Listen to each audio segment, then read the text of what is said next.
મોરબી કે જ્યાં મારામારીનો બનાવ હત્યામાં પલટાયો। મારામારીમાં ઈજાગ્રસ્ત કાસુભાઈ ચાડમિયાનું મોત થતા બનાવ હત્યામાં પલટાયો। રાત્રિના સમયે ભોજનના મુદ્દે મારામારી થઈ હતી। મારામારીમાં મહિલા સહિત 5 વ્યક્તિઓ ઈજાગ્રસ્ત થયા। પોલીસે હત્યાનો ગુનો નોંધીને આરોપીઓની શોધખોળ શરૂ કરી છે। મારામારીમાં ઈજાગ્રસ્ત કાસુભાઈ ચાડમિયા કે જેમનું મોત થઈ ગયું, જેના કારણે ઘટના હત્યામાં પરિણમી। હાલ તો હત્યા સહિતની કલમો પોલીસે લગાવી છે। રાત્રિના સમયે ભોજનના મુદ્દે મારામારી થઈ, જેમાં મહિલા સહિત 5 લોકો ઈજાગ્રસ્ત થયા હતા। એક ગંભીર રીતે ઈજાગ્રસ્ત વ્યક્તિનું મોત થઈ ગયું છે। હવે પોલીસે હત્યાનો ગુનો નોંધીને હત્યારાઓની શોધખોળ શરૂ કરી છે। વધુ જાણકારી અમારા સંવાદદાતા પાર્થ રાડિયા પાસેથી પ્રાપ્ત કરીશું। પાર્થ, શું ઘટના બની હતી અને હવે આરોપીઓ સુધી પહોંચવા માટે પોલીસ શું કરી રહી છે?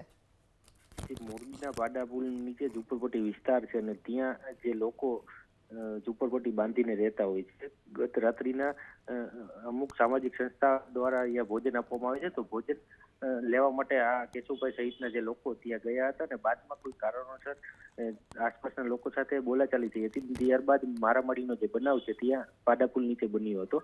આ બનાવમાં કાસુભાઈ ચાડમિયા નામના જે વ્યક્તિ છે એમને સાથળના પગે તીક્ષ્ણ એના ઘા ઝીકી અને ઈજા થઈ હતી, જે ગંભીર ઈજા થવાના કારણે તેમનું મૃત્યુ નીપજ્યું હતું। તો બનાવમાં મહિલા સહિત 5 લોકોને પણ ઈજા થઈ હોવાની જે માહિતી છે તે હાલ મળી રહી છે।